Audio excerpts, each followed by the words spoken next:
I'd now like to introduce our guest of honours, the Minister for Finance, Mr. Tharman Shanmugaratnam.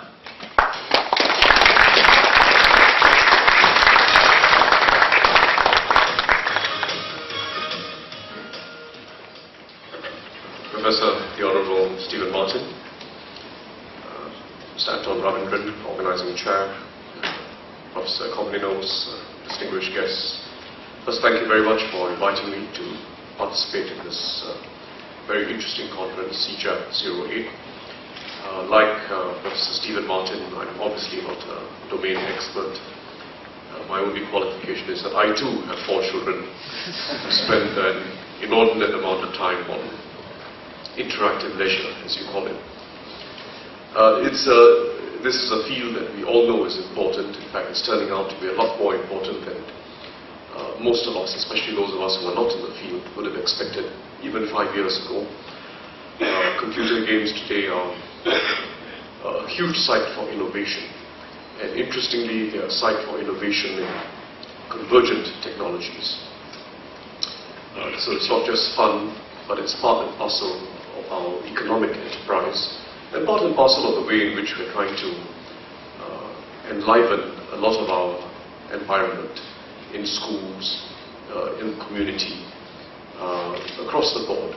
The way in which we're transforming government, the way in which we're transforming the way we interact across society. So it's something which Singapore is placing considerable priority on. Mr. Michael Yap is speaking later on, so I'm not going to get into much detail on our strategy. So let me just say a few things by way of overview, a very simple overview of what our strategy is about as one country and one city. Our essential approach is to attract and develop a critical mass of expertise and capabilities in IDM in Singapore, while at the same time strengthening our networks with the leading centers of innovation globally. That's our essential approach. It's about capabilities, people and enterprises.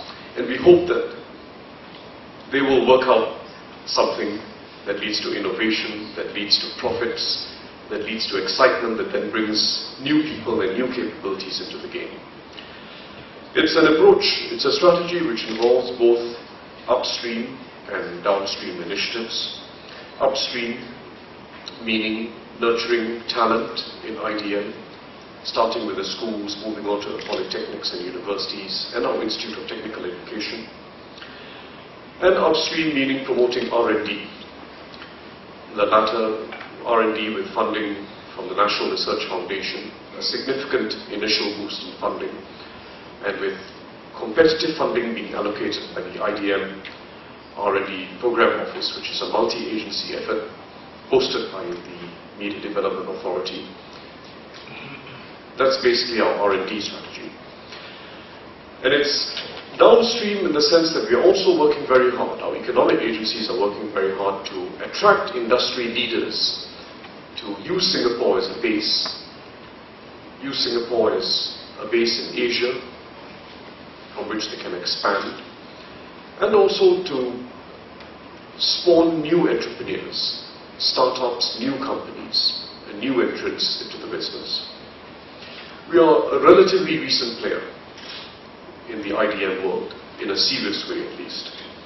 But I think we are building on good fundamentals, especially in our education system, our openness to talent from all over the world, because I think that still distinguishes us, and the presence in Singapore, in one city, of a broader ecosystem of manufacturing and service firms, a whole range of sectors that spur the development of demand for IDM.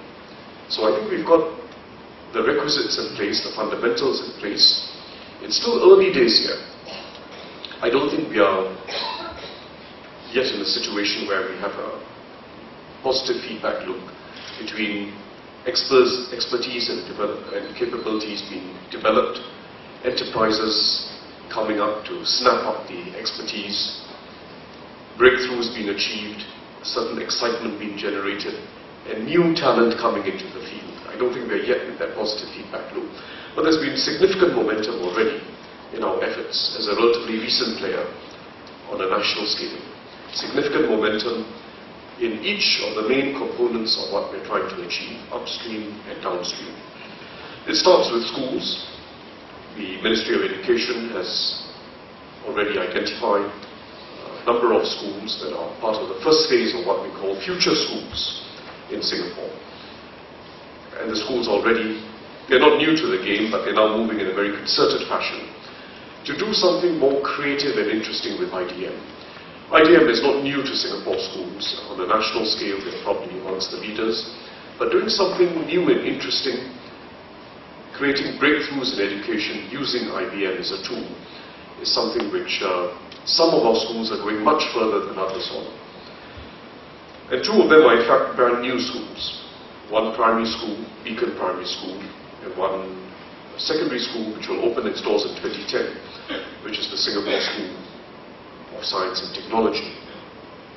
Beacon Primary, which I happened to have visited while I was still Minister for Education a few months ago, is a very interesting case. It's got only primary 1 students, grade 1 students, aged 7 years old, which makes it a very delightful school visit, of course. But they're doing very interesting things. They're not forcing the technology, obviously, because you've got to do what's age appropriate. But what I found very interesting was that it was catering, even at that age, to children who were at very different stages of readiness. Different abilities, different inclinations, different stages of readiness. So some of them were already composing their own stories, listening to themselves on tape. Nothing fancy, but they were using IDM in an age-appropriate way. Learning English, developing the confidence to present their own stories, but also thinking through their own stories. There was something creative about it. And there were kids who were well behind in their reading abilities. Some of them were at least a year or 2 behind in their reading abilities. And they too were using IDM to gain confidence, to be able to read at their own pace, and to enjoy it a lot more than sitting in the middle of a class, knowing that they are a little behind the rest of the students and struggling to keep pace. So it was individualizing education in a very interesting way for students of a range of abilities and different states of readiness, which is something which we have as kids enter school. But besides these future schools, we also have a wave of innovation cutting across our school system. Using IT, now we call IDM, teachers getting more confident with it, and students and project teams trying to do something that goes beyond the ordinary and the regular. On the R&D front, I think we're also making good progress. The IDM R&D Program Office has now given funding on a competitive basis to over 100 projects, some from individuals, some from firms, some from our research institutions. And collectively they hope to deliver, these 100 projects in fact hope to deliver, well, first they hope to deliver 100 new innovative patents and products, but also very importantly to nurture roughly 900 IDM researchers and engineers. Small numbers, but starting from a small base, not insignificant.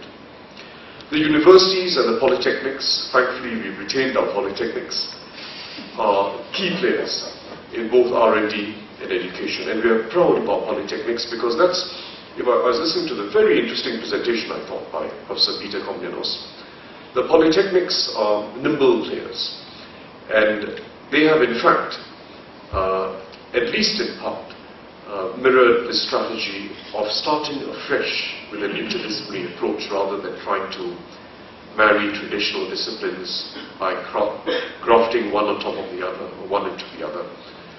And they are producing very interesting people. In fact, the courses in this field in the polytechnics are amongst the most difficult to get into as a student, which shows the demand among students for these new fields that are emerging.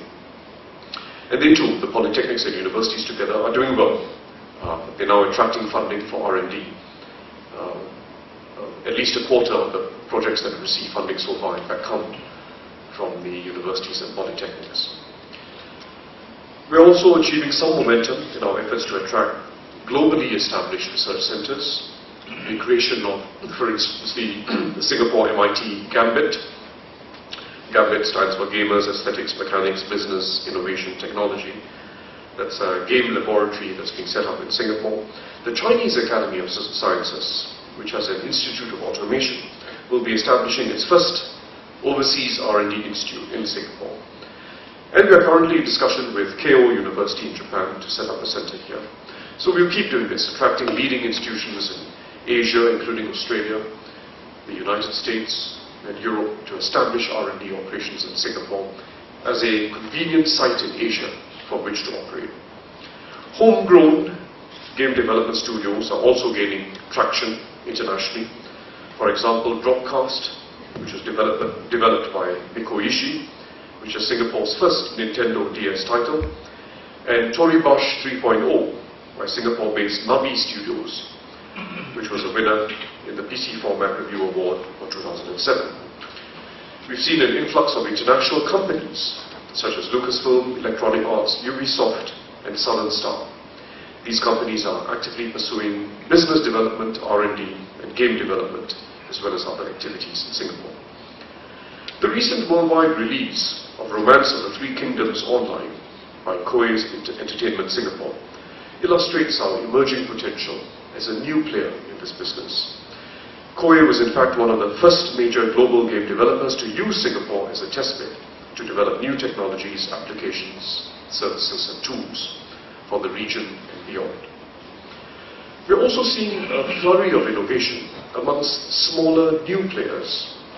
We have 10 incubators to date that have been set up, and they're collectively committed to incubating some 450 projects over the next 3 years. Again, it's about people as well, and they hope to provide some 1,300 individuals with hands-on experience in running startups. They will help to draw talent also from a wider pool of people, a diverse pool of individuals, both locally and from abroad. The IDM Program Office, which Dr. Michael Yap will be speaking more about later, is also putting particular focus on what is being referred to as CoSpace.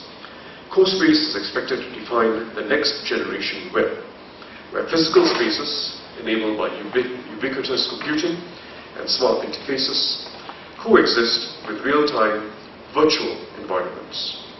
It seeks to provide users with the ability to process and manipulate information seamlessly between the physical and virtual environments.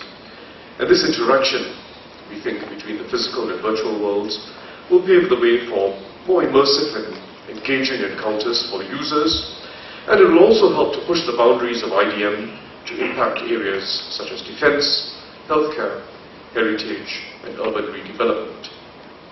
I would like finally to congratulate the organizing committee for bringing together a very interesting group of individuals, all in various ways at the forefront of R&D and thinking on IDM.